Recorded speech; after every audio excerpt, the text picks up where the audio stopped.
M ಪ್ರವ್ರಜಂತಮನುಪೇತಮಪೇತಕೃತ್ಯಂ ದ್ವೈಪಾಯನೋ ವಿರಹಕಾತರ ಆಜುಹಾವ ಪುತ್ರಾ ಇತಿ ತನ್ಮಯತಯಾ ತರವೋಪಿ ನೇದುಃ ತಂ ಸರ್ವಭೂತಹೃದಯಂ ಮುನಿಮಾನತೋಸ್ಮಿ ಯಸ್ಯಾನುಭಾವಮಖಿಲಶ್ರುತಿಸಾರಮೇಕಂ ಅಧ್ಯಾತ್ಮದೀಪಮತಿತಿತೀರ್ಷತಾಂ ತಮೋಂಧಂ ಸಂಸಾರಿಣಾಂ ಕರುಣಯಾಃ ಪುರಾಣಗುಹ್ಯಂ ತಂ ವ್ಯಾಸಸೂನುಮುಪಯಾಮಿ ಗುರುಂ ಮುನೀನಾಂ ನಾರಾಯಣಂ ನಮಸ್ಕೃತ್ಯ ನರಂ ಚೈವ ನರೋತ್ತಮಂ ದೇವೀಂ ಸರಸ್ವತೀಂ ವ್ಯಾಸಂ ತತೋ ಜಯಮುದಿ ಗ್ರಂಥಮುದೀರಯೇತ್ ಮಾತರ್ಮೇ ಮಾತರಿಶ್ವನ್ನ ಪಿತರತುಲಗುರೋ ಭ್ರಾತರಿಷ್ಟಾಪ್ತಬಂಧೋ ಸ್ವಾಮಿನ್ ಸರ್ವಾಂತರಾತ್ಮನ್ನಜರಜರ ಇತರ್ಜನ್ಮ ಮೃತ್ಯಾಮಯಾನಾಂ ಗೋವಿಂದೇ ದೇಹಿ ಭಕ್ತಿಂ ಭವತಿ ಚ ಭಗವನ್ನೂರ್ಜಿತಾಂ ನಿರ್ನಿಮಿತ್ತಾಂ ನಿರ್ವ್ಯಾಜಾಂ ನಿಶ್ಚಲಾಂ ತದ್ಗುಣಗಣ ಬೃಹತೀಂ ಚಾಶ್ವತೀಂ ಆಶುದೇವ. ಹರಿ ಓಂ. ಹಿರಣ್ಯಕಶಿಪು ರಾಜ್ಯ ಆಳ್ತಾ ಇದ್ದ. ಆ ರಾಜ್ಯ ಆಳಿದ್ರೆ ಏನು ಪ್ರಾಬ್ಲಮ್ಮು? ಬಲ ಇದ್ದವನು ರಾಜ್ಯ ಆಳ್ತಾನೆ ಅಂತ ಅಂದ್ಕೋಬೋದು ನೀವು. ಶಾಸ್ತ್ರದಲ್ಲೇ ಹೇಳಿದಂತೆ ರಾಜ್ಯ ಆಳಿದರೆ ಅಥವಾ ಒಳ್ಳೆ ಅವಕಾಶವನ್ನು ಕೊಡ್ತಾ ರಾಜ್ಯ ಆಳಿದ್ರೆ ಯಾವ ತೊಂದರೆಯೂ ಇರೋದಿಲ್ಲ. ನೋಡಿ, ಅಕೃಷ್ಟಪಶ್ಚ ತಸ್ಯಾಸೀತ್ ಸಪ್ತದ್ವೀಪವತಿ ಮಹಿ ತಥಾ ಕಾಮದುಘಾದ್ಯೌಶ್ಚ ನಾನಾಶ್ಚರ್ಯ ಪದಂ ನಭಃ ಅಂತ. ಅಕೃಷ್ಟಪಶ್ಚ ತಸ್ಯಾಸೀತ್, ಹೊಲವನ್ನು ಉಳದೇನೆ ಬೆಳೆ ಎಲ್ಲ ಬಂತಂತೆ. ಏನಾಗಂದ್ರೆ ಹೊಲವನ್ನು ಉತ್ತ ಮೇಲೆ ಬೆಳೆ ಬರೋದಲ್ಲ, ಹೊಲವನ್ನು ಉಳದೆ ಬೆಳೆ ಬರೋದು.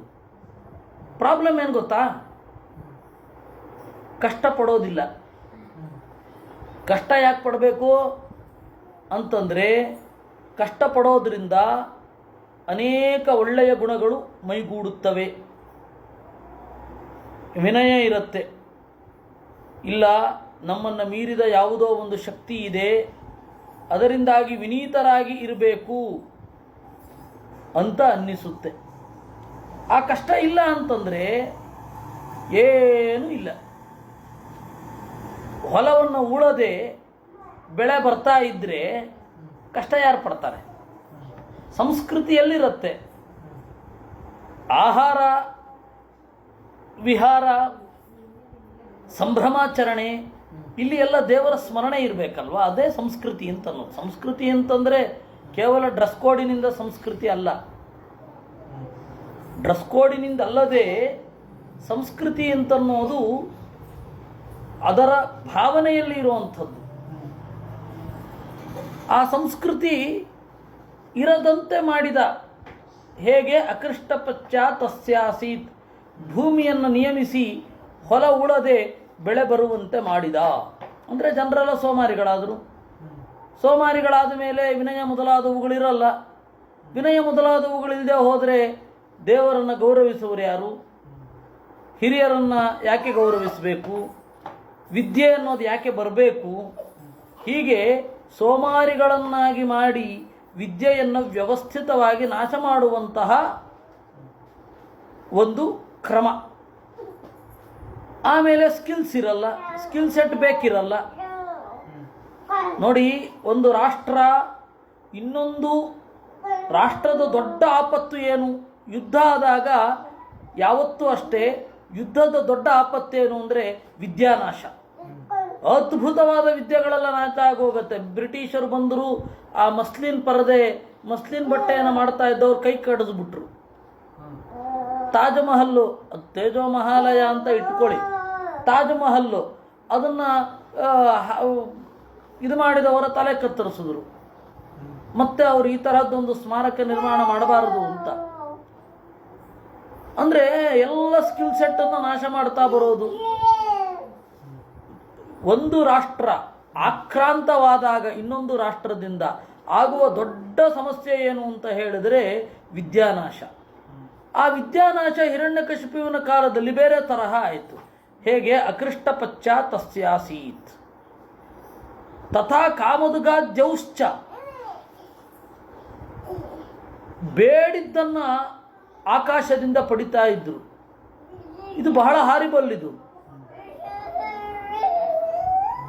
ನಾನಾಶ್ಚರ್ಯ ಪದಂ ನಭಃ, ಥರಥರದ ಅಚ್ಚರಿ ಈ ಆಕಾಶದಿಂದ ನಮಗೆ ಸಿಗುತ್ತಾ ಇತ್ತು. ರತ್ನಾಕರಾಶ್ಚ ರತ್ನಾನಿ ತತ್ಪತ್ನ್ಯಶ್ಚ ಊಹುಹು ಊರ್ಮಿಭಿ, ಸಮುದ್ರದಲ್ಲಿ ಅಲೆಗಳು ಬಂದು ಬಡಿತಾವಲ್ಲ, ಅವಾಗ ರತ್ನಗಳು ಬಂದು ಬಡಿತಾ ಇದ್ವಂತೆ. ಹಣಕ್ಕೆಲ್ಲಿಯ ಬೆಲೆ, ನೀತಿಗೆಲ್ಲಿಯ ಬೆಲೆ, ಹಣ ಇಲ್ಲದಿದ್ದರೂ ಬದುಕಬಲ್ಲೆ ಎನ್ನುವ ಆತ್ಮಬಲಕ್ಕೆಲ್ಲಿ ಬೆಲೆ, ಎಲ್ಲವೂ ಸುಲಭವಾಗಿ ಸಿಗುತ್ತಾ ಹೋದರೆ ವೈರಾಗ್ಯಕ್ಕೇನು ಬೆಲೆ, ಕಷ್ಟಕ್ಕೇನು ಬೆಲೆ. ನೋಡಿ, ಕ್ಲೇಶ ಅನ್ನೋದು ನಮ್ಮನ್ನು ಗೋಳುಗುಟ್ಟಿಸಬೇಕು ಅಂತ ಹೇಳಿ ದೇವರು ರತ್ನವನ್ನಾಗಲಿ ಚಿನ್ನವನ್ನಾಗಲಿ ಭೂಮಿಯ ಒಳಗಡೆ ಇಟ್ಟಿರೋದಲ್ಲ. ಇವರ ಪ್ರಜ್ಞೆ ಜಾಗೃತವಾಗಲಿ ಅಂತ ಹೇಳಿ ಈ ಕ್ಲೇಶಗಳನ್ನು ದೇವರಿಟ್ಟಿರೋದು. ಈ ಸುಲಭದಲ್ಲಿ ಸಿಗದೇ ಇರೋದು ಅನ್ನೋದೇನಿದೆ, ನಮ್ಮ ಒಳಗಡೆ ಇರುವ ಗುಣಗಳನ್ನು ಬೆಳಕಿಗೆ ತರುತ್ತೆ. ಸುಲಭದಲ್ಲಿ ಎಲ್ಲ ಸಿಗುತ್ತಾ ಹೋಗಿಬಿಟ್ರೆ ನಮ್ಮ ಗುಣಗಳನ್ನು ಬೆಳಕಿಗೆ ತರೋದಿಲ್ಲ. ಗುಣದ ಬಗ್ಗೆ ನಮಗೆ ದಿವ್ಯ ನಿರ್ಲಕ್ಷ್ಯ ಬಂದ್ಬಿಡುತ್ತೆ. ಹಿರಣ್ಯಕಶಿಪುವಿನ ಕಾಲದಲ್ಲಿ ಹಾಗಾಯಿತು ಹೇಳ್ತಾರೆ ನೋಡಿ. ರತ್ನಾಕರಾಶ್ಚ, ರತ್ನಾಕರ ಅಂತಂದ್ರೆ ಸಮುದ್ರ. ಇನ್ನು ತತ್ಪತ್ನ್ಯಶ್ಚ, ನದಿಗಳು ಊರ್ಮಿಭಿಹಿ, ಅಲೆಗಳ ಮೂಲಕ ರತ್ನವನ್ನು ತಂದು ತಂದು ಹಾಕ್ತಾ ಇದ್ವು. ಸಂಶೋಧನೆ ಎಲ್ಲಿಂದ ಸಿಗಬೇಕು? ಸಂಶೋಧನಾ ಪ್ರಜ್ಞೆಗೆ ಬೇಕಾಗಿರುವಂತಹ ಮೂಲಭೂತವಾದ ಕುತೂಹಲ ಎಲ್ಲಿಂದ ಬರುತ್ತೆ? ಅದರ ದಾರಿಯಲ್ಲಿ ಸಿಗುವಂತಹ ಜ್ಞಾನ ಯಾರು ಕೊಡ್ತಾರೆ? ಯಾವುದು ಬೇಕಿಲ್ಲ. ಕ್ಷಾರ ಶೀದು ಘೃತ ಕ್ಷೌದ್ರ ದಧಿ ಕ್ಷೀರ ಅಮೃತೋದಕಾಹ, ಆಮೇಲೆ ಖಾರ, ಸಿಹಿ, ಆಮೇಲೆ ಮೊಸರು, ಹುಳಿ ಎಲ್ಲವೂ ಕೂಡ ತನ್ನಿಂದ ತನಗೆ ಸಿಗುತ್ತಾ ಇದ್ದರೆ ಮನುಷ್ಯ ಈ ರಸಗಳನ್ನು ಪಡೆಯಲಿಕ್ಕೆ ಪ್ರಯೋಗ ಎಲ್ಲಿಂದ ಮಾಡಬೇಕು? ಇದನ್ನು ದೇವರಿಗೆ ಎಲ್ಲಿಂದ ಸಮರ್ಪಣೆ ಮಾಡಬೇಕು? ಈ ರಸಗಳು ಏನಿದೆ, ಈ ರಸಗಳು 6 ರಸಗಳು, ಷಡ್ರಸಗಳು, ಈ ರಸಗಳನ್ನು ನಾವು ಹದವಾಗಿ ಒಂದು ಕಡೆ ತುಂಬಿ ಅಡಿಗೆ ಅನ್ನೋದು ರಸಗಳ ಸಮಾಹಾರ. ಒಳ್ಳೆ ಅದಕ್ಕೆ ಕೆಮಿಕಲ್ ನಾಲೆಜ್ ಇರಬೇಕು ನಮಗೆ. ಏನು ಅಡಿಗೆ ಮಾಡೋದೇನು ಕಡಿಮೆ ಕೆಮಿಸ್ಟ್ರಿ, ನಾಲೆಜ್ ಆಫ್ ಕೆಮಿಸ್ಟ್ರಿಯೇ.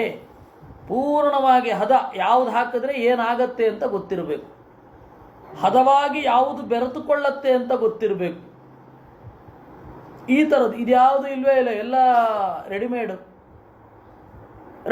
ಸಿಕ್ಬಿಡುತ್ತೆ. ಮತ್ತಿನ್ನೇನು, ಯಾವುದು ಬೇಕಿಲ್ಲ.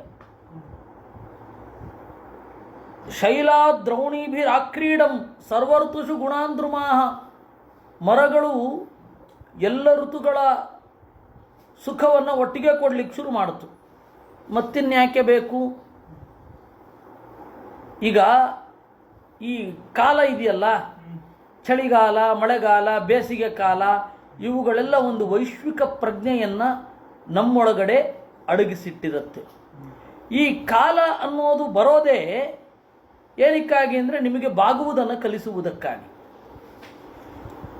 ಅದಕ್ಕೆ ಹೇಳಿದ್ರು, ಮಳೆಯನ್ನು ಬೈಬೇಡಿ, ಚಳಿಯನ್ನು ಬೈಬೇಡಿ, ಬಿಸಿಲನ್ನು ಬೈಬೇಡಿ, ಅಷ್ಟೇ. ಇದು ಎಲ್ಲ ಇಲ್ಲವೇ ಇಲ್ಲ ಅಂತಾದರೆ ಇದು ದೇವರು ಮಾಡಿದ್ದು ಅನ್ನೋದು ಹೊರಟು ಹೋಗುತ್ತೆ. ನಾನು ಪರಾಧೀನ ಅಂತನ್ನೋದು ಮರೆತು ಹೋಗುತ್ತೆ. ಎಲ್ಲವೂ ಮರೆತು ಹೋದ ಮೇಲೆ ಮತ್ತೆ ಏನು ಪ್ರಯೋಜನ? ಹಿರಣ್ಯಕಶಿಪುವಿನ ರಾಜ್ಯದಲ್ಲಿ ಹೀಗಾಯಿತು. ಈ ತರಹದ ತಳಮಟ್ಟಕ್ಕೆ ಇಳಿದ ನಾಸ್ತಿಕತೆಯನ್ನು ಎತ್ತಲಿಕ್ಕೆ ಎಂತಹ ಆಸ್ತಿಕ ಬರಬೇಕಾಯಿತು. ಹಿರಣ್ಯಕಶಿಪುವಿನ ರಾಜ್ಯದಲ್ಲಿ ಹೀಗಾಗ್ತಾ ಇತ್ತು. ಅವನಿಗೆ ಇರುವ ಸೂಪರ್ ಪವರ್ ಏನಿದೆ, ಆ ಸೂಪರ್ ಪವರ್ನಿಂದ ಪ್ರಕೃತಿಯನ್ನು ತನ್ನಿಷ್ಟದಂತೆ ತಿರುಗಿಸಿಕೊಂಡ್ಬಿಟ್ಟಿದ್ದ. ಯಾವಾಗ ಪ್ರಕೃತಿಯನ್ನು ನಮ್ಮಿಷ್ಟದಂತೆ ತಿರುಗಿಸ್ಕೊಳ್ತೇವೆ ಆವಾಗ ಈ ಒಳಗಡೆಯ ಗುಣಗಳೆಲ್ಲ ನಾಶ ಆಗಿ ಹೋಗುತ್ತೆ. ಗೊತ್ತಾಯ್ತಾ? ಯಂತ್ರ ಸಿದ್ಧಿ ಆಗಿಬಿಟ್ರೆ ಈ ಎಲ್ಲ ದೇವರು ಯಾಕಿದ್ದಾನೆ, ದೇವರು ಯಾಕೆ ಬೇಕು ಅನ್ನೋಷ್ಟಕ್ಕೆ ಶುರು ಆಗುತ್ತೆ. ಆಗಿದ್ದಿದು ಹಿರಣ್ಯಕಶಿಪುವಿನ ರಾಜ್ಯದಲ್ಲಿ ಆದ ಘಟನೆ ಇದು. ಕಷ್ಟ. ಹೀಗಾದರೆ ದಧಾರ ಲೋಕಪಾಲಾನಾಂ ಏಕಏವ ಪೃಥಕ್ ಗುಣಾನ್, ಅವನೊಬ್ಬನೇ ಲೋಕಪಾಲಕರು ಈ ಜಗತ್ತಿಗೆ ಏನೇನನ್ನು ಮಾಡ್ತಾರೆ ಅದನ್ನೆಲ್ಲವನ್ನೂ ಕೂಡ ಬೇರೆ ಬೇರೆ ರೀತಿಯಿಂದ ಕೊಡ್ಲಿಕ್ಕೆ ಶುರು ಮಾಡ್ದ. ಮತ್ತಿನ್ಯಾಕೆ ಯಾರಾದರೂ ಯಾಕೆ ಬೇಕು? ಸಯಿತ್ಥಂ ನಿರ್ಜಿತ ಕಕುಬ್ ಏಕರಾಟ್ ವಿಷಯಾನ್ ಪ್ರಿಯಾನ್ ಯಥೋಪದೇಶಾನ್ ಭುಂಜಾನಃ ನಾತೃಪ್ಯದಜಿತೇಂದ್ರಿಯ.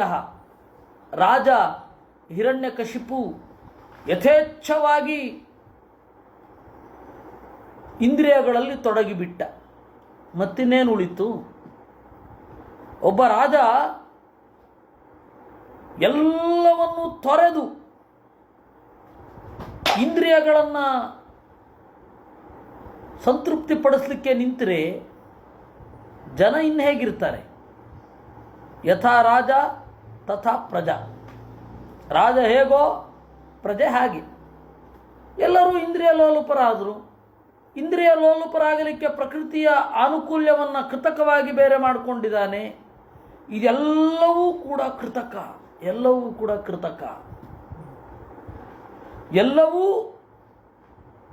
ಆಟೋಮೇಟೆಡ್ ಆಗಿ ಎಲ್ಲವೂ ಕೃತಕವಾದರೆ ಒಳ್ಳೆಯ ಗುಣಗಳು ಎಲ್ಲಿಂದ ಬರಬೇಕು? ಒಳ್ಳೆಯ ಗುಣ ಬೆಳೆದೇ ಹೋದರೆ, ಒಳ್ಳೆಯ ಗುಣವನ್ನು ಹೊರಗಿನಿಂದ ಇಂಪೋಸ್ ಮಾಡದೆ ಒಳಗಡೆಯಿಂದ ಬೆಳೆಸ್ಕೊಳ್ಳದೆ ಇದ್ದರೆ ಸ್ವರೂಪ ವಿಕಾಸ ಹೇಗಾಗಬೇಕು? ಈ ದೊಡ್ಡ ಸಮಸ್ಯೆ. ಎಲ್ಲ ರಾಕ್ಷಸರು ಬಂದರೆ ದೇವರಿಗೆ ಏನು ಸಮಸ್ಯೆ ಅಂತ ಹೇಳಿದರೆ ದೇವರಿಗೆಲ್ಲ ಸಮಸ್ಯೆ, ಪ್ರಜೆಗಳಿಗೆ ಸಮಸ್ಯೆ. ಪ್ರಜೆಗಳಿಗೇನು ಸಮಸ್ಯೆ ಅಂತ ಹೇಳಿದರೆ ಅವರ ಸ್ವಭಾವ ವಿಕಾಸ ಆಗೋದಿಲ್ಲ, ಅವರ ಜೀವ ಸ್ವರೂಪದ ಬೆಳವಣಿಗೆಯೇ ನಿಂತು ಹೋಗುತ್ತೆ. ಅದಕ್ಕೆ ನರಸಿಂಹ ಬಂದದ್ದು. ಅವನು ಜೀವ ನಿಯಾಮಕನಾದ ದೇವತೆ. ಅದಕ್ಕೆ ಮಾತೃಕಾನ್ಯಾಸದಲ್ಲಿ ಜೀವನ ಒಳಗಡೆ ಲಕ್ಷ್ಮೀ ನರಸಿಂಹ ಇದ್ದಾನೆ ಅಂತ ಚಿಂತನೆ. ಜೀವನಲ್ಲಿ ನ್ಯಾಸ ಮಾಡುವುದು ನರಸಿಂಹ ರೂಪವನ್ನು. ಇದು ಬಹಳ ಗಾಢವಾದ ಸಂಬಂಧ ಇದೆ. ಸ್ವರೂಪದ ಏರಿಳಿತಗಳು, ಸ್ವರೂಪದ ಮೇಲೆ ಆಗುವ ಪ್ರಕೃತಿಯ ಸತ್ವರಜ ಸ್ತಮೋಗುಣಗಳ ಏರಿಳಿತಗಳು, ಇದನ್ನು ಹದವಾಗಿ ನಿಯಂತ್ರಣದಲ್ಲಿಡುವ ರೂಪ ಅಂತ ಹೇಳಿ ಈ ಅವತಾರವನ್ನು ನಾವು ಚಿಂತಿಸಬೇಕು. ಇನ್ನೂ ಬೇರೆ ಬೇರೆ ಆಯಾಮಗಳಿರಬಹುದು. ಆ ಆಯಾಮಗಳನ್ನು ದೇವರು ನಮಗೆ ಹೊಳಿಸಬೇಕು. ದೇವರ ಕಥೆಯಲ್ಲಿ ಈ ತರಹದ ಆಯಾಮಗಳಿರೋದು ಅಚ್ಚರಿ ಅಲ್ವೇ ಅಲ್ಲ, ನಾವು ತಿಳ್ಕೊಳ್ಳೋದು ಮಾತ್ರ ಅಚ್ಚರಿ. ನಮಗಿದು ಗೊತ್ತಾಯ್ತಲ್ಲ ಅಂತ ನಾವು ಆಶ್ಚರ್ಯ ಪಡಬೇಕೇ ವಿನಃ ಈ ಕಥೆಯಲ್ಲಿ ಅದಿದೆಯಾ ಅಂತ ಕಥೆಯ ಬಗ್ಗೆ ಆಶ್ಚರ್ಯ ಪಡೋದಲ್ಲ. ಇರಲಿ, ಅಲ್ಲಿಂದ ಮುಂದೆ ಹೋಗೋಣ. ಸಯಿತ್ಥಂ ಏವಮೈಶ್ವರ್ಯಮಪ್ತಸ್ಯ ದೃಪ್ತಸ್ಯ. ನೋಡಿ, ಉಚ್ಛಾಸ್ತ್ರವರ್ತಿನಃ, ಶಾಸ್ತ್ರವನ್ನು ಮೀರಿ ನಡೀತಾ ಇದ್ದಾನೆ. ಉಚ್ಛಾಸ್ತ್ರವರ್ತಿ. ಕಾಲೋ ಮಹಾನ್ ವ್ಯತೀಯಾಯ ಬ್ರಹ್ಮಶಾಪಮುಪೇಯುಷಃ. ಹೀಗೆ ಬಹಳ ಕಾಲ ಕಳೆದು ಹೋಯಿತು. ಹಾಗಾದರೆ ಆ ಕಾಲದಲ್ಲಿ ಶಾಸ್ತ್ರಕ್ಕೆ ಅನುಗುಣವಾಗಿ ಯಾರಿಗೂ ನಡಿಲಿಕ್ಕಾಗಲೇ ಇಲ್ವಾ ಅಂದರೆ ಆಗಿರುತ್ತೆ. ಅಂಥವ್ರ ಸಂಖ್ಯೆ ಬಹಳ ಕಡಿಮೆ. 5 ಕೋಟಿ ವರ್ಷಗಳಲ್ಲಿ ಒಬ್ಬನೂ ಕೂಡ ಶಾಸ್ತ್ರಾನುಸಾರಿಯಾಗಿ ಬರಲಿಲ್ವೇ, ಎತ್ತರಕ್ಕೆ ಏರಲಿಲ್ವೇ ಅಂದರೆ ಇಲ್ಲ ಅಂತ ಉತ್ತರ. ಆ ಪರಿ ಹಿರಣ್ಯಕಶಿಪುವಿನ ಪೂರ್ತಿಯಾಗಿ ಆ ಶಾಸ್ತ್ರವನ್ನು ಅನುಸರಣೆ ಮಾಡಲಿಕ್ಕೆ ಆಗಲಿಲ್ಲ. ಪೂರ್ತಿಯಾಗಿ ಒಬ್ಬ ಶಾಸ್ತ್ರವನ್ನು ಚಿಂತನೆ ಮಾಡಿದರೆ ಯಾವ ಸಿದ್ಧಿಯನ್ನು ಪಡೆಯಬೇಕೋ ಆ ಸಿದ್ಧಿಯನ್ನು ಪಡೆಯಲಿಕ್ಕೆ ಕಾಲದ ಪ್ರತಿರೋಧವನ್ನು ತಂದ. ಈಗ ಕಲಿಯುಗದಲ್ಲಿ ಶಾಸ್ತ್ರ ಎಷ್ಟು ಹೇಳುತ್ತೋ ಅಷ್ಟು ಸಿದ್ಧಿ ಬರಲಿಕ್ಕೆ ಸಾಧ್ಯ ಇಲ್ಲ, ಅದಕ್ಕಿಂತ ಸ್ವಲ್ಪ ಕಡಿಮೆ ಸಿದ್ಧಿ ಇರುತ್ತೆ. ಹೀಗೆ ಕಲಿಯುಗ ಮುಗಿಯುತ್ತೆ. ಆದರೆ ಕೃತಯುಗಾದಿಗಳಲ್ಲಿ ಶಾಸ್ತ್ರ ಎಷ್ಟರ ಮಟ್ಟಿಗೆ ಹೇಳುತ್ತೋ ಅಷ್ಟರ ಮಟ್ಟಿಗೆ ಸಿದ್ಧಿಯನ್ನು ಪಡೆಯುವವರಿರ್ತಾರೆ.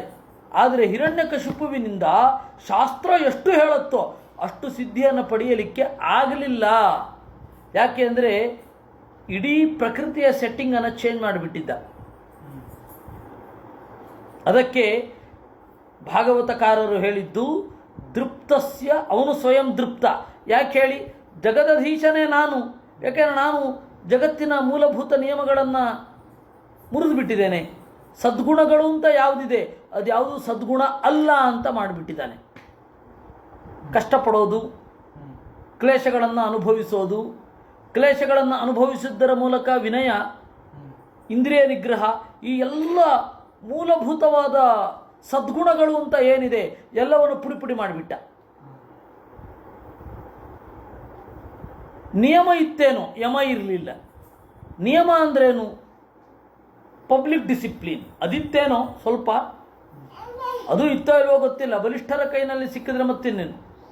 ಆದರೆ ಯಮ ಸೆಲ್ಫ್ ಡಿಸಿಪ್ಲಿನ್ ಏನಿದೆ ಅದನ್ನು ಪೂರ್ತಿ ಪುಡಿ ಮಾಡಿಬಿಟ್ಟಿದ್ದ. ಇದು ಹಿರಣ್ಯಕಶಿಪುವಿನ ರಾಜ್ಯಭಾರದ ಪ್ರಾಬ್ಲಮ್. ಶಾಸ್ತ್ರಸಿದ್ಧಿ ಪ್ರತಿಬಂಧ ಅನ್ನೋದು ಯಾವುದೇ ದುರುಳರ ಸಮಸ್ಯೆ. ನೋಡಿ, ರಾವಣ ಆದಾಗ ಸ್ವಲ್ಪ ಕಡಿಮೆ. ಯಾಕೆಂದರೆ ಇಡೀ ಭೂಮಂಡಲವನ್ನು ಅವನು ಆಕ್ರಮಿಸಲಿಲ್ಲ, ಅವನ ಕಾಟ ಅಲ್ಲಿ ನಡೀತಾ ಇತ್ತು. ರಾವಣ ಆದಾಗ ಅಲ್ಲಿ ಕಾಟ ಕೊಡ್ತಾ ಇದ್ದ ಅವನು. ಆದರೆ ಹಿರಣ್ಯಕಶಿಪು ಆದಾಗ ಇಡೀ ಭೂಮಂಡಲದ ಶಾಸ್ತ್ರೀಯ ಅಡಿಪಾಯವನ್ನು ಪುಡಿ ಮಾಡಿದ್ದ. ಇಷ್ಟು ಗಂಭೀರವಾಗಿತ್ತು ಪ್ರಾಬ್ಲಮ್.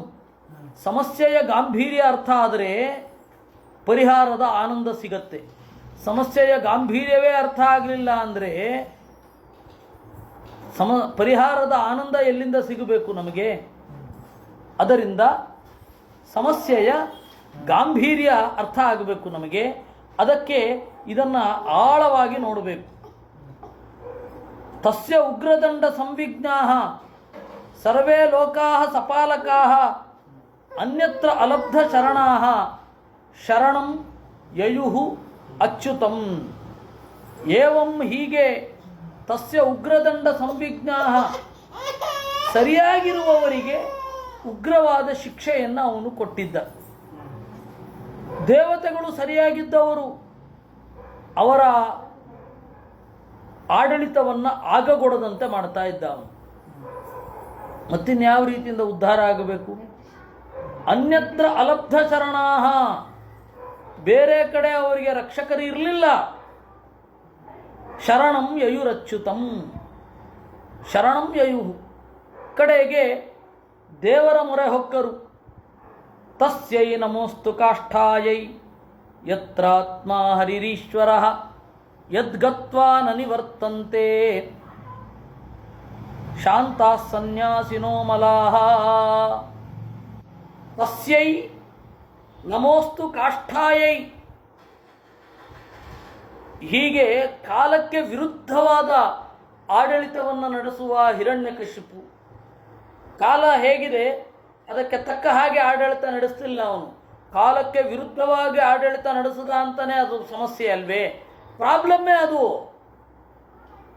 ಆ ಸಮಸ್ಯೆಯನ್ನು ಪರಿಹರಿಸಲಿಕ್ಕೆ ದೇವರ ಮೊರೆ ಹೊಕ್ಕರು. ಕಾಷ್ಠಾಯೈ,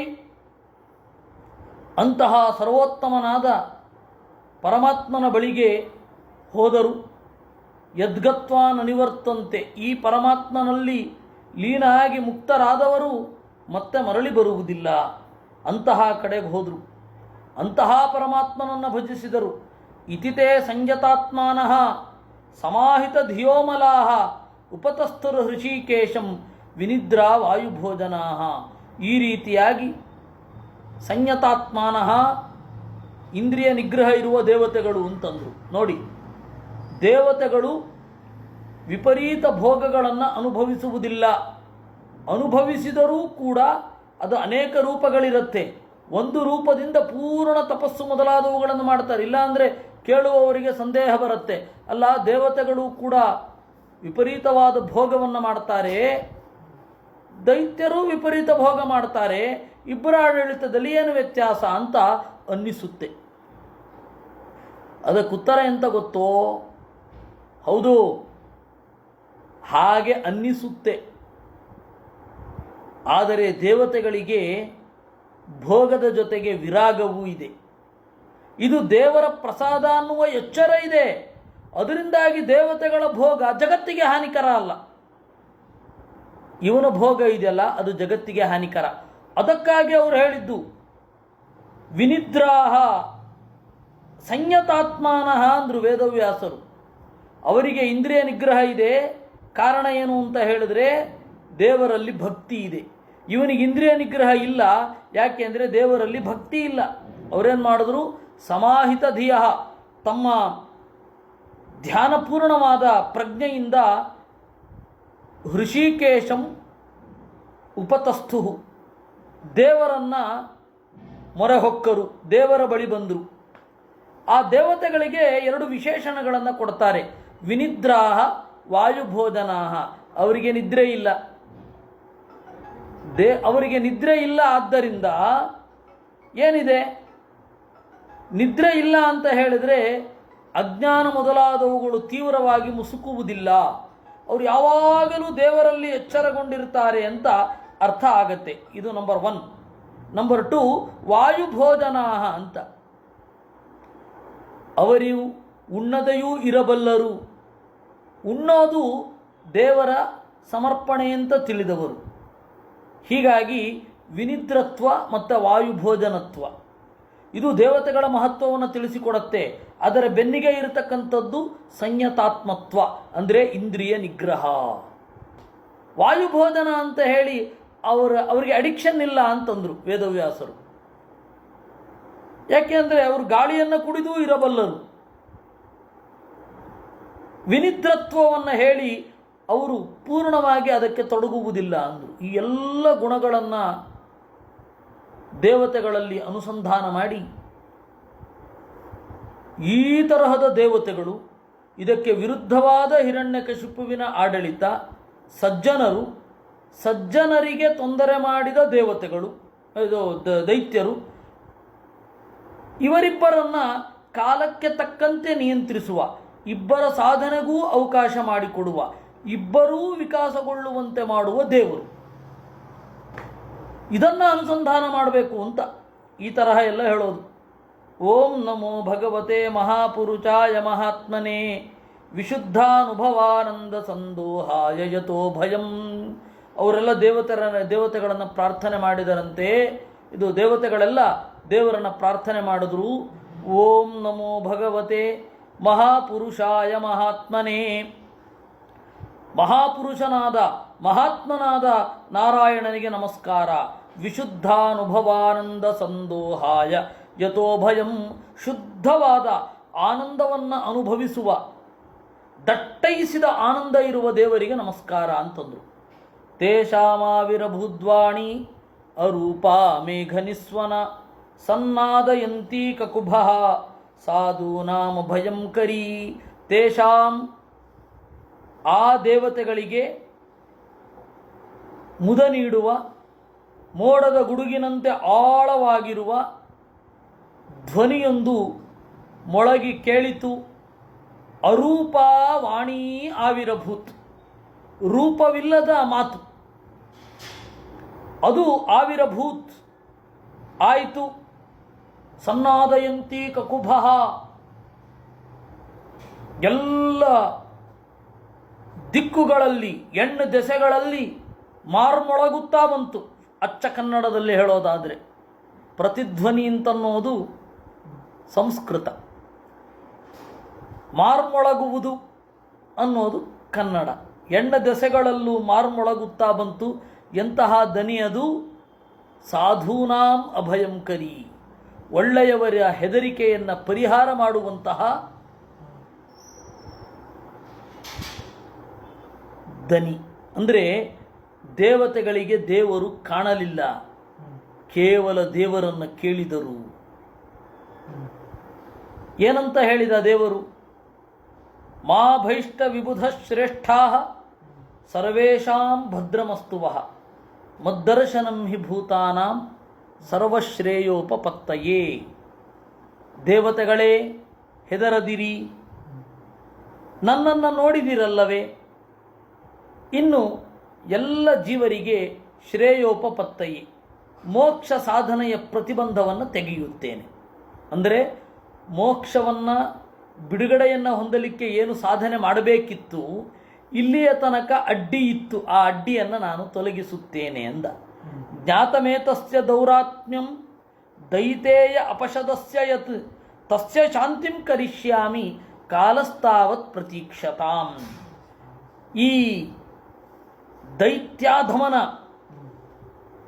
ದೌರ್ಜನ್ಯವನ್ನು ನಾನು ನೋಡಿದ್ದೇನೆ.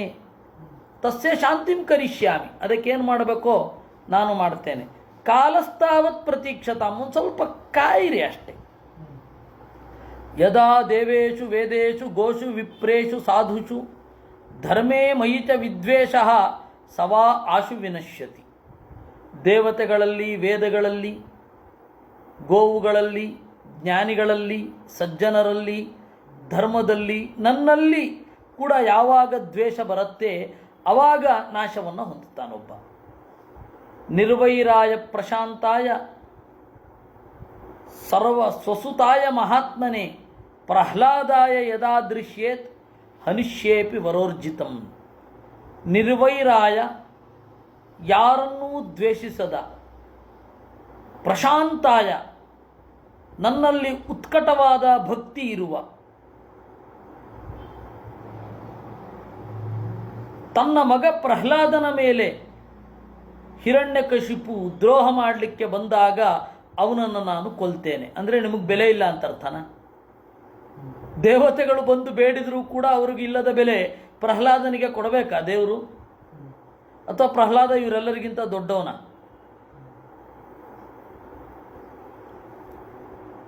ಪ್ರಹ್ಲಾದನ ಮೇಲೆ ಈ ತರಹದ ಪ್ರೀತಿಗೇನು ಕಾರಣ? ಅದು ಯಾವ ದೇವತೆಗಳ ಮೇಲೂ ಇಲ್ಲದ ಪ್ರೀತಿ.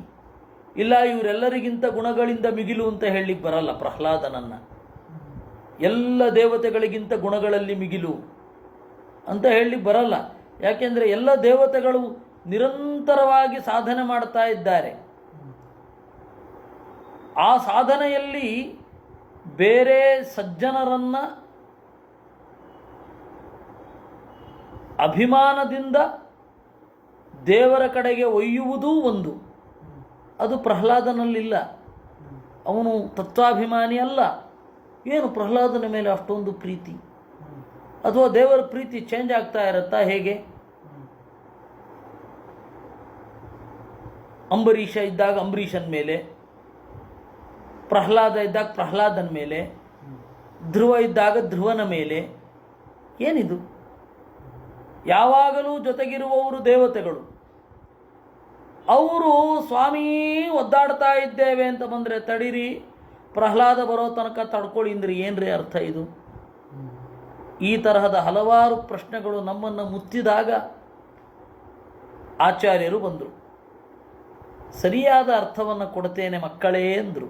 ಏನು? ಯತ್ರ ಕ್ವಚ ಯಶಸ್ಥಾನಮನ್ಯೇತಾಮಪಿ ಕೇಶವಃ ಸರ್ವತ್ರಾಪಿತು ದೇವಾನಾಂ ಇತ್ಯನ್ಯಾನ್ ಪೂಜಯೇತ್ ಕ್ವಚಿತ್. ದೇವರು ಎಲ್ಲಿಯಾದರೂ ಒಬ್ಬನಿಗೆ ಉತ್ಕಟವಾದ ಕೀರ್ತಿಯನ್ನು ಕೊಡಬೇಕು ಅಂತ ಬಯಸಿದರೆ ಅದನ್ನು ಹೀಗೆ ಸಲ್ಲುವಂತೆ ಮಾಡ್ತಾನೆ. ಇದರ ಅರ್ಥ ಉಳಿದವರು ಕಳಪೆ ಅಂತ ಅಲ್ಲ, ಇವನ ಮೇಲೆ ನನ್ನ ಅನುಗ್ರಹ ಇದೆ ಅಂತ ಅಷ್ಟೇ ಅರ್ಥ. ಇದು ದುರ್ಯೋಧನಗೂ ಹಾಗೆ ಆಗ್ತದೆ. ದುರ್ಯೋಧನನಿಗೆ ಹಾಗಾಗಲಿಲ್ವಲ್ಲ, ಎಲ್ಲ ಆಯ್ತು. ಅವನ ಪಾಪ ಅವನ ತುಂಬುತ್ತಾನ ಅಲ್ಲ, ಅದು ದುರ್ಯೋಧನಂತಾಗಿದ್ದು ಬೇರೆ ಪ್ರಸಂಗ, ಇದು ಬೇರೆ. ದುರ್ಯೋಧನನಿಗೂ ಇದಕ್ಕೂ ಯಾವ ಸಂಬಂಧವೂ ಇಲ್ಲ. ಅದನ್ನು ನಂತರ ಪರಿಹಾರ ಮಾಡುವ, ಪಾಠದ ನಂತರ ಪರಿಹಾರ ಮಾಡುವ. ಇಲ್ಲಿ ಇರೋದು ಹೀಗೆ: ಯತ್ರ ಕ್ವಚ ಯಶಸ್ಥಾನಂ ಅನ್ಯೇಷಾಮಿತಿ ಕೇಶವಃ ಸರ್ವತ್ರಾಪಿತು ದೇವಾನಾಂ ಇತ್ಯನ್ಯಾನ್ ಪೂಜಯತಿ.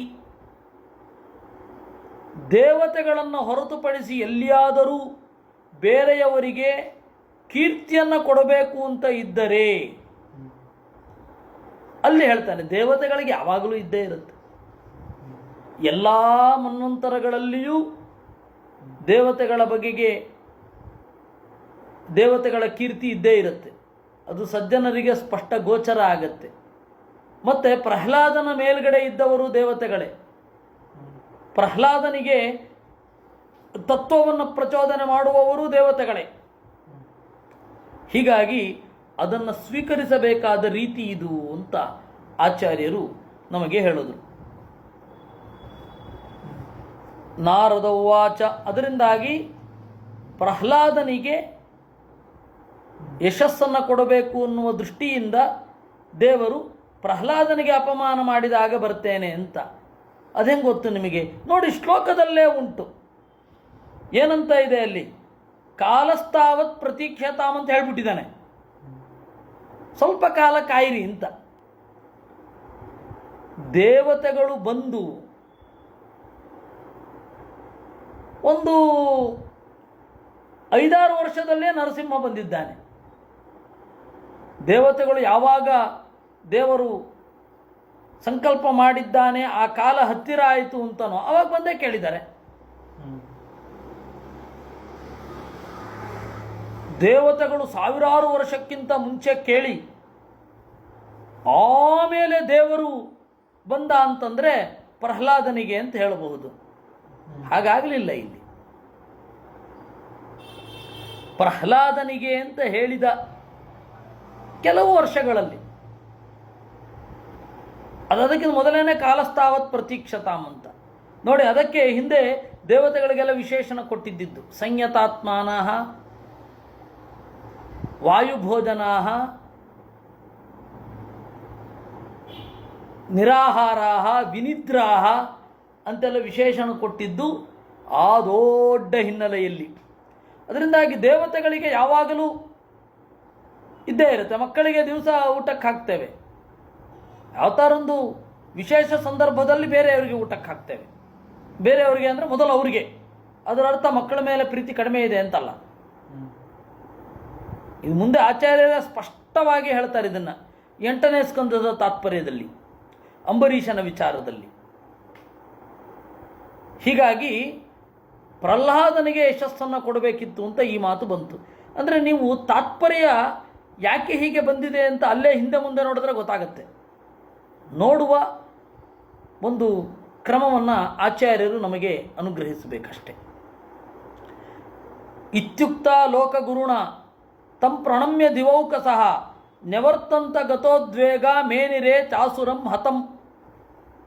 ಈ ರೀತಿಯಾಗಿ ಲೋಕಗುರುವಾಗಿರುವ ದೇವರು ಹೇಳಿದ ಮೇಲೆ ದಿವೌಕಸಃ ಸಗ್ಗಿಗರು, ಸ್ವರ್ಗದಲ್ಲಿರುವವರೆಲ್ಲ ಗತೋದ್ವೇಗ ತಮ್ಮ ಉದ್ವೇಗವನ್ನು ಕಳೆದುಕೊಂಡು ನೆವರ್ತಂತ ಮರಳಿದರು.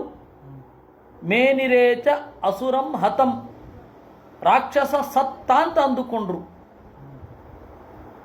ತಸ್ಯ ದೈತ್ಯಪತೆ ಪುತ್ರಾಃ ಚತ್ವಾರಃ ಪರಮಾದ್ಭುತಾಃ ಪ್ರಹ್ಲಾದೋ ಭೂನ್ ಮಹಾನ್ ತೇಜಾಂ ಗುಣೈಃ ಮಹದುಪಾಸಕಃ.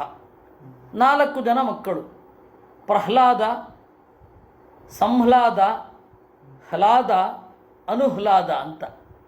ಇವರಿಗೆ ಇದನ್ನು ಬೇರೆ ಕಡೆಯಿಂದ ನಾವು ಗ್ರಹಿಸೋದು. ಮತ್ತು ಇಲ್ಲಿ 4 ಜನ ಮಕ್ಕಳು ಅಂತ ಅಷ್ಟೇ ಹೇಳ್ತಾರೆ. ಆಮೇಲೆ ಉಳಿದ ಜನರ ಹೆಸರನ್ನು, ಉಳಿದ ಮಕ್ಕಳ ಹೆಸರನ್ನು 8ನೇ ಸ್ಕಂದದಲ್ಲಿ 9ನೇ ಸ್ಕಂದದಲ್ಲಿ ಹೇಳ್ತಾರೆ. 8 ಅಲ್ಲ, 9ನೇ ಸ್ಕಂದದಲ್ಲಿ ವಿಸ್ತಾರವಾಗಿ ಹೇಳ್ತಾರೆ. ಇಲ್ಲಿ 4 ಜನ ಮಕ್ಕಳು, ಅದರಲ್ಲಿ ದೊಡ್ಡವನು ಪ್ರಹ್ಲಾದ, ಗುಣಗಳಿಂದಲೂ ಕೂಡ ಅಂತ ಅಷ್ಟೇ ಹೇಳ್ತಾರೆ. ನೋಡಿ, ಇತಿ ತಸ್ಯ ದೈತ್ಯಪತೆ ಪುತ್ರಾಃ ಚತ್ವಾರಃ ಪರಮಾದ್ಭುತಾಃ. ಯಾಕೆ ಪರಮಾದ್ಭುತರು? ಎಲ್ಲರೂ ಯೋಗ್ಯರು. ಒಬ್ಬ ಅಯೋಗ್ಯ ಅಪ್ಪನಿಗೆ ಹುಟ್ಟಿದ 4 ಜನ ಅತ್ಯಂತ ಯೋಗ್ಯರಾದ ಮಕ್ಕಳು. ಪ್ರಹ್ಲಾದೋ ಭೂನ್ ಮಹಾನ್ ತೇಷಾಂ ಗುಣೈರ್ ಮಹದುಪಾತಕಃ. ಅವರಲ್ಲಿ ಪ್ರಹ್ಲಾದ ಮಿಗಿಲು. ನೋಡಿ, ಹೆಸರು ಹೇಳಲಿಲ್ಲ, ಯಾಕೆಂದರೆ ಮುಂದೆ ಹೇಳ್ತಾರೆ ಅಂತ. ಬ್ರಹ್ಮಣ್ಯ, ಪ್ರಹ್ಲಾದ ಎಂಥವನು? ಮಹದುಪಾತಕಃ, ಪರಮಾತ್ಮನ ಭಕ್ತರನ್ನು ಉಪಾಸನೆ ಮಾಡುವವ. ಬ್ರಹ್ಮಣ್ಯ, ಜ್ಞಾನಿಗಳಿಗೆ ಹಿತವಾಗಿ ನಡೆಯುವವ. ಶೀಲ ಸಂಪನ್ನ, ಒಳ್ಳೆಯ ಕ್ಯಾರೆಕ್ಟರ್ ಒಂದು. ಸತ್ಯಸಂಧ, ಸತ್ಯವಾದ ಪ್ರತಿಜ್ಞೆ. ಸಂಧ ಅಂದರೆ ಪ್ರತಿಜ್ಞೆ ಅಂತ ಅರ್ಥ. ಜಿತೇಂದ್ರಿಯ, ಇಂದ್ರಿಯಗಳನ್ನು ಗೆದ್ದವ. ಆತ್ಮವತ್ ಸರ್ವಭೂತಾನಾಂ ಏಕಃ ಪ್ರಿಯಸುಹೃತ್ ಸಮಃ ದಾಸವತ್ ಸನ್ನತಾರ್ಯಾಂಗ್ರಿಹಿ ಪಿತೃವತ್ ದೀನವತ್ಸಲಃ. ಎಲ್ಲ ಜೀವರನ್ನು ತನ್ನಂತೆ ಎಂದು ಕಾಣ್ಕೋತಾ ಇದ್ದ. ಏನು ತನ್ನಂತೆ ಅಂದರೆ ಏನರ್ಥ? ನನಗೆ ಹೇಗೆ ಇದು ಅನಿಷ್ಟವೋ ಹಾಗೆ ಬೇರೆಯವರಿಗೂ ಅನಿಷ್ಟ ಅಂತ ಯೋಚನೆ ಮಾಡ್ತಾ ಇದ್ದ. ಹಾಗೆ ಅದನ್ನು ಕೆಲವೊಂದು ಕಾಮನ್ ಆಗಿರುವ ವಸ್ತುಗಳಲ್ಲಿ ಮಾತ್ರ ಮಾಡಬೇಕೇ ವಿನಃ ಊಟ ಮೊದಲಾದವುಗಳಲ್ಲಿ ಮಾಡಬಾರದು.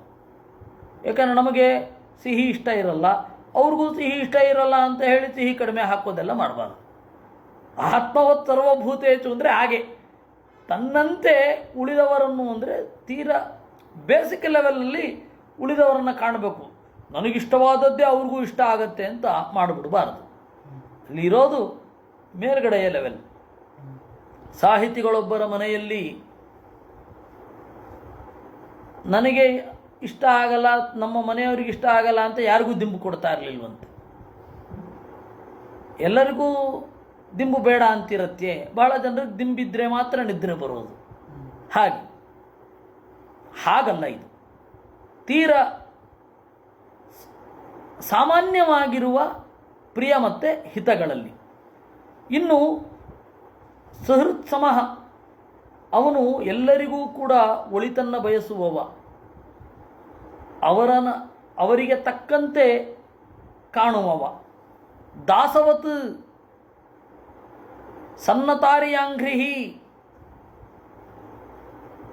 ಹಿರಿಯರಿಗೆ ದಾಸನಂತೆ ಇದ್ದವ, ದೀನರಿಗೆ ತಂದೆಯಂತೆ ಇದ್ದವ. ಪಿತೃವತ್ ದೀನವತ್ಸಲಃ. ನೋದ್ವಿಗ್ನ ಭ್ರಾತೃವತ್ ಸದೃಶೇ ಸ್ನಿಗ್ಧ, ಜೊತೆಗಾರರಿಗೆ ಅಣ್ಣ ತಮ್ಮಂದಿರಂತೆ ಇರುವವ. ಗುರುಷು ಈಶ್ವರ ಭಾವನಃ, ಗುರುಗಳಲ್ಲಿ ದೇವರ ಸನ್ನಿಧಾನ ಇದೆ ಅಂತ ಚಿಂತನೆ ಮಾಡಿದವ. ಗುರುಷು ಈಶ್ವರಂ ಭಾವಯತಿ. ವಿದ್ಯಾರ್ಥರೂಪ ಜನ್ಮಾದ್ಯೈಹಿ ಮಾನಸ್ತಂಭ ವಿವರ್ಜಿತ. ವಿದ್ಯೆ ಇತ್ತು, ಅಹಂಕಾರ ಇರಲಿಲ್ಲ.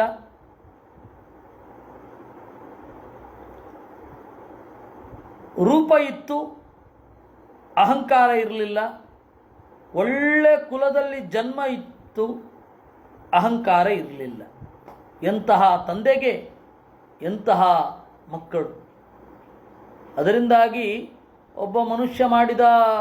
ಒಬ್ಬನ ಮನುಷ್ಯನ ಸ್ವರೂಪವನ್ನು ಅವನ ಮಕ್ಕಳಿಂದ ತೀರ್ಮಾನ ಮಾಡುತ್ತೇವೆ ಅನ್ನೋದು ಹಾಸ್ಯಾಸ್ಪದ. ಅವನ ಕೃತಿಗಳಿಂದ ಬೇಕಾದರೆ ಒಂದು ಸ್ವಲ್ಪ ಚಿಂತನೆ ಮಾಡಬಹುದೇನೋ. ಏಕೆಂದರೆ ಇಂತಹ ಮಗನೇ ಹುಟ್ಟಬೇಕು ಅಂತನ್ನೋದು ನಮ್ಮ ಕೈಯಲ್ಲಿಲ್ಲ. ಏನೋ ಹೇಳ್ಕೋತಾರೆ, ಹೇಳ್ಕೊಳ್ಳಿ ಅಂತ ಬಿಟ್ಟುಬಿಡ್ಬೇಕಷ್ಟೆ. ನೋದ್ವಿಗ್ನ ಚಿತ್ತೋ ವ್ಯಸನೇಶು ನಿಸ್ಪೃಹ ಶ್ರುತೇಶು ದುಷ್ಟೇಶು ಗುಣೇಶು ಅವಸ್ತು ದೃಕ್ ದಾಂತೇಂದ್ರಿಯ ಪ್ರಾಣ ಶರೀರಧಿ ಸದಾ ಪ್ರಶಾಂತ ಕಾಮೋ ರಹಿತಾತುರೋ ಸುರಃ. ನೋದ್ವಿಗ್ನ ಚಿತ್ತ ವ್ಯಸನೇಶು, ದುಃಖ ಬಂದಾಗ ಉದ್ವೇಗಕ್ಕೆ ಒಳಗಾಗ್ತಾ ಇರಲಿಲ್ಲ. ಯಾವುದೇ ಕಷ್ಟ ಬರಲಿ ಅವನು ಟೆನ್ಷನ್ ಆಗ್ತಾ ಇರಲಿಲ್ಲ. ನೋದ್ವಿಗ್ನ ಚಿತ್ತೋ ವ್ಯಸನೇಶು ನಿಸ್ಪೃಹ ಶ್ರುತೇಚು ದೃಷ್ಟೇಚು ಗುಣೇಚು. ಕೇಳಿದ ಕಂಡ ಸಂಪತ್ತುಗಳಲ್ಲಿ ಅವನಿಗೆ ಆಸೆ ಆಗ್ತಾ ಇರಲಿಲ್ಲ. ಅವಸ್ತು ದೃಕ್, ವಸ್ತುಗಳಲ್ಲಿ ವಸ್ತು ಅಂತ ನೋಡದೆ ಪರಮಾತ್ಮನ ಸನ್ನಿಧಾನ ಇದೆ ಅಂತ ಕಾಣ್ತಾ ಇದ್ದ. ದಾಂತೇಂದ್ರಿಯ ಪ್ರಾಣ ಶರೀರಧೀಹಿ, ಇಂದ್ರಿಯ, ಉಸಿರು, ಶರೀರ ಮತ್ತು ಬುದ್ಧಿ ಅದನ್ನು ತನ್ನ ಹಿಡಿತದಲ್ಲಿ ಇಟ್ಟುಕೊಂಡಿದ್ದ. ಪ್ರಶಾಂತ ಕಾಮ, ಜಗಳ ಮಾಡಬೇಕು ಅಂತ ಅವನಿಗೆ ಇಷ್ಟ ಆಗ್ತಾ ಇರಲಿಲ್ಲ. ಒಟ್ಟಾರೆ ಇವನು ಅಸುರ, ಆದರೆ ರಹಿತ ಅಸುರ ಅಂದರು. ರಹಿತಾಸುರ, ಅಸುರ ಭಾವವನ್ನು ಬಿಟ್ಟಿದ್ದ ಅಸುರ. ಅಸುರ ಜನ್ಮದಲ್ಲಿ ಅಸುರ. ಅಸುರ ಅನ್ನೋದಕ್ಕೆ ಎರಡು ಅರ್ಥ ಇರುತ್ತೆ. ಒಂದು ದೇವತೆ ಅಲ್ಲ, ಇನ್ನೊಂದು ದೇವತೆಗೆ ವಿರುದ್ಧ ಅಂತ. ಆ ನಂಜಿಗೆ ಎರಡು ಅರ್ಥ ಇರುತ್ತೆ. ಯಸ್ಮಿನ್ ಮಹಾಗುಣಾರಾಜನ್ ಗೃಹ್ಯಂತೆ ಕವಿಭಿರ್ಮುಹು ನತೇಧುನಾಪಿ ಗೀಯಂತೆ ಯಥಾ ಭಗವತೀಶ್ವರೇ. ಎಲ್ಲ ಒಳ್ಳೆಯ ಗುಣಗಳು ಕೂಡ ಪ್ರಹ್ಲಾದನಲ್ಲಿದೆ ಅಂತ ಹೇಳಿ ಜ್ಞಾನಿಗಳು ಪದೇ ಪದೇ ಹೊಗಳುತ್ತಾ ಇರ್ತಿದ್ರು. ನತೇಧುನಾಪಿ ಗೀಯಂತೆ ಯಥಾ ಭಗವತೀಶ್ವರೇ, ಬೇರೆಯವರಲ್ಲಿ ಇದು ಇಲ್ಲವೇ ಇಲ್ಲ ಅನ್ನೋಷ್ಟು ಅಪರೂಪ ಆಗೋಗಿತ್ತು. ಪರಮಾತ್ಮನಲ್ಲಿ ಹೇಗೆ ಗುಣಗಳಿದ್ದುವೋ ಆ ರೀತಿ ಪ್ರಹ್ಲಾದನಲ್ಲಿಯೂ ಗುಣಗಳಿದ್ವು. ಇಲ್ಲಿ ಆಚಾರ್ಯರು ವ್ಯಾಖ್ಯಾನ ಬರೆದರು, ಅನ್ಯೇಷಾಂ ಹರಿತಾಮ್ಯಂತೂ ಕಿಂಚಿತ್ ಸಾಮ್ಯ ಮುದೀರಿತಂ. ದೇವರನ್ನು ಬಿಟ್ಟು ಬೇರೆಯವರಲ್ಲಿ ಸಾಮ್ಯವನ್ನು ಹೇಳಿದರೆ ಅದು ಕಿಂಚಿತ್ ಸಾಮ್ಯ. ಸಮ್ಯಕ್ ಸಾಮ್ಯಂತೂ ಮತ್ಸ್ಯಾದೇಹೆ ಇತಿ ಶಾಸ್ತ್ರಸ್ಯ ನಿರ್ಣಯ. ಪೂರ್ಣ ಸಾಮ್ಯ ಎಲ್ಲಿ ಗೊತ್ತಾ? ಪರಮಾತ್ಮನ ಇನ್ನೊಂದು ರೂಪದಲ್ಲಿ.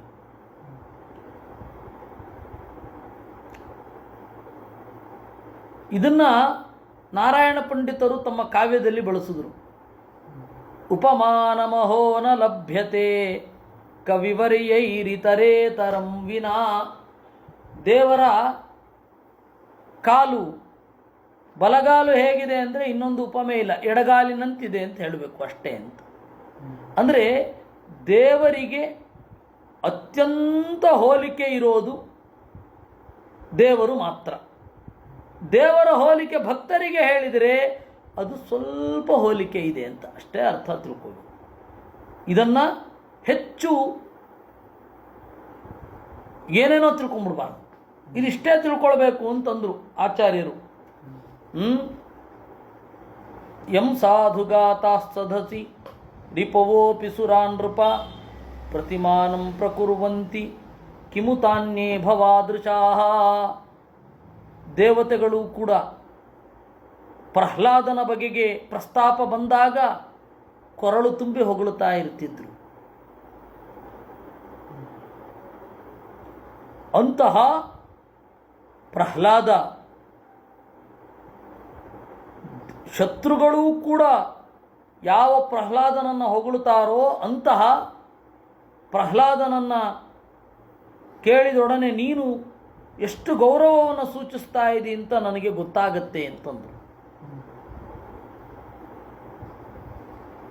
ನೋಡಿ, ಈ ವಿಶೇಷಣಗಳೆಲ್ಲ ಇರುತ್ತಲ್ಲ, ಆ ವಿಶೇಷಣಗಳು ಎದುರುಗಡೆ ಇರುವವರ ಪ್ರತಿಕ್ರಿಯೆಯನ್ನು ಅನುಸರಿಸಿ ಇರುತ್ತೆ ಅಂತ ಭಾಗವತ ಓದುವಾಗ ಎಚ್ಚರ ಇರಬೇಕು. ಯಾವುದೇ ವಿಶೇಷಣ ವ್ಯರ್ಥ ಅಲ್ಲ. ವೇದವ್ಯಾಸರು ವ್ಯರ್ಥವಾಗಿ ಹೇಳೋದಿಲ್ವಲ್ಲ. ಒಂದು ಜಾಮಿತಾ ದೋಷ ಪರಿಹಾರಾಯ ಒಂದು ಕಥೆ ಹೇಳಲ್ಲ. ಒಬ್ಬ ಅವಾಗ ಭೋಜರಾಜ, ಇದು ಕಾಲ್ಪನಿಕ ಕಥೆ, ಇದು ಇತಿಹಾಸ ಅಲ್ಲ, ಕಾಲ್ಪನಿಕ ಕಥೆ. ಭೋಜರಾಜ ಕವಿಗಳಿಗೆಲ್ಲ ದುಡ್ಡು ಕೊಟ್ಟು ಕಳಿಸ್ತಾ ಇದ್ದ. ಅವರು ಶ್ಲೋಕದಲ್ಲಿ ಎಷ್ಟೋ ಅಕ್ಷರ ಇರುತ್ತೋ ಅಷ್ಟು ಲಕ್ಷ ಕೊಟ್ಟು ಕಳಿಸ್ತಾ ಇದ್ದಂತೆ. ಎಲ್ಲಿಂದ ಬರ್ತಾ ಇತ್ತೋ ದೇವರಿಗೆ ಗೊತ್ತು, ಕೊಟ್ಟು ಕಳಿಸ್ತಾ ಇದ್ದ. ಹಾಗೆ ಕೊಟ್ಟು ಕಳಿಸುವಾಗ ಒಬ್ಬರಿಗೆ ಬಡತನ, ಹೇಗಾದರೂ ಶ್ಲೋಕ ಮಾಡಬೇಕು ಅಂತ ಏನು ಮಾಡೋದು? ಒಬ್ಬ ಬರೆದಂತೆ, ಭೋಜನಂ ದೇಹಿ ರಾಜೇಂದ್ರ ಅಂತ ಒಂದು ಪಾದ ಕಷ್ಟಪಟ್ಟು ಮಾಡಿದ. ಆಮೇಲೆ ಎರಡನೇವನು ಬರೆದ, ಘೃತಸೂಪ ಸಮನ್ವಿತಂ, ಎರಡಾಯಿತು, ಎರಡು ಪಾದ ಆಯಿತು. ತುಪ್ಪ ತೋವೆಗಳಿಂದ ಕೂಡಿರುವ ಅನ್ನವನ್ನು ಓ ರಾಜೇಂದ್ರ ಕೊಡು. ಭೋಜನಂ ದೇಹಿ ರಾಜೇಂದ್ರ ಘೃತಸೂಪ ಸಮನ್ವಿತಂ. ಆಮೇಲೆ ಉಳಿದು ಎರಡು ಪಾದ ಗೊತ್ತಾಗಲಿಲ್ಲ. ಅಲ್ಲಿ ಕಾಳಿದಾಸ ಹೋಗ್ತಾ ಇದ್ದ, ಅವನು ಕಾಳಿದಾಸ ಅಂತ ಇವ್ರಿಗೆ ಗೊತ್ತಿಲ್ಲ. ಕರೆದ್ರಂತೆ, ಬಾಯಿಲ್ಲಿ ಹೌದು, ನಮಗೆ ಈ ಎರಡು ಪಾದ ಮಾಡಿದ್ದೀವಿ, ಬಡವರು, ಇನ್ನೊಂದು ಎರಡು ಪಾದ ಮಾಡಿಬಿಟ್ರೆ ಒಂದು ಶ್ಲೋಕ ಪೂರ್ಣ ಆಗತ್ತೆ, ಹೋಗಿ ಭೋಜರಾಜನಿಗೆ ಹೇಳಿದರೆ ನಮಗೊಂದಿಷ್ಟು ದುಡ್ಡು ಕೊಡ್ತಾನೆ ಅಂತ ಹೇಳಿದ್ರಂತೆ.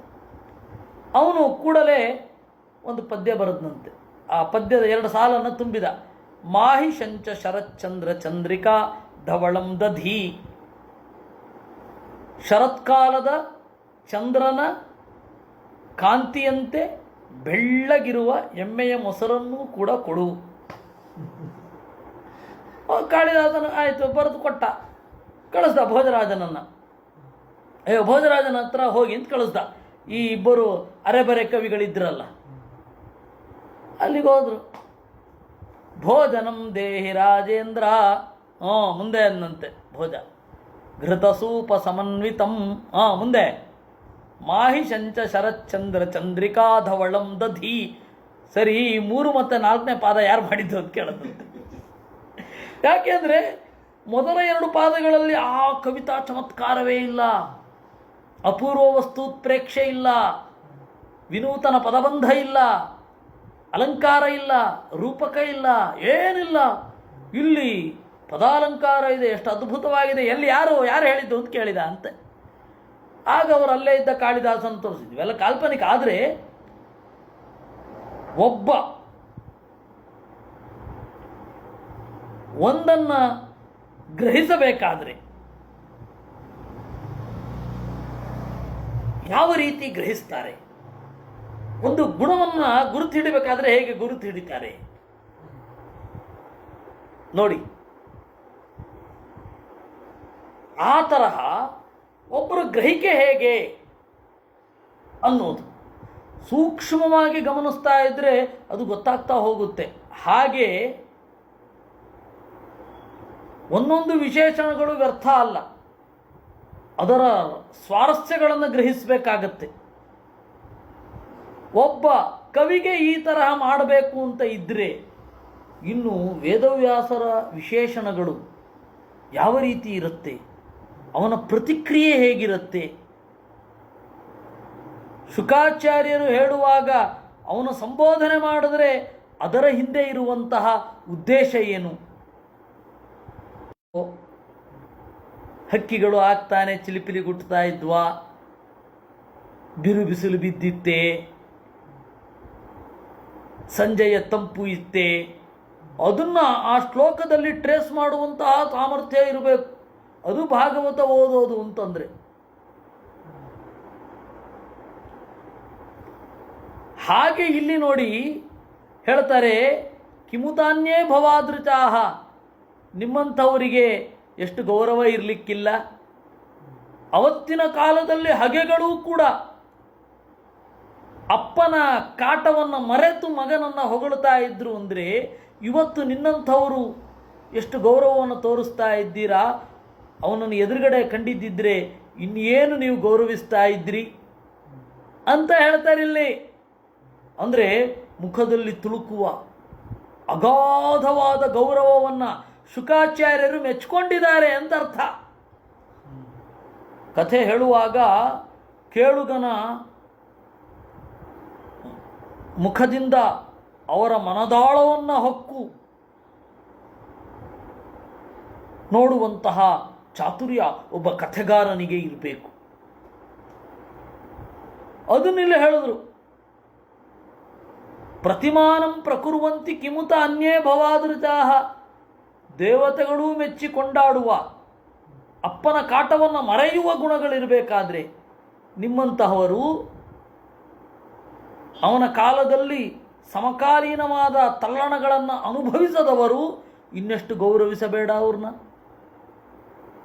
ಪ್ರಹ್ಲಾದಾದಿಗಳನ್ನು, ವಿಶೇಷತಃ ಪ್ರಹ್ಲಾದನನ್ನು ಅಂದರು. ಇಷ್ಟು ನಾವು ಇವತ್ತು ಇಲ್ಲಿ ನಿಲ್ಲಿಸಿದ್ದೇವೆ 36ನೇ ಶ್ಲೋಕಕ್ಕೆ. 37ನೇ ಶ್ಲೋಕದಿಂದ ನಾಳೆ ನೋಡೋಣ ಅಂತ ಹೇಳ್ತಾ ಇವತ್ತಿನ ಚಿಂತನೆಯನ್ನು ಮುಗಿಸೋಣ. ಕೃಷ್ಣಾರ್ಪಣಮಸ್ತು. ಇವತ್ತು ವಿರಾಟ ಪರ್ವವೂ ಇದೆ, ಹರಿವಂಶವೂ ಇದೆ. ಕೃಷ್ಣ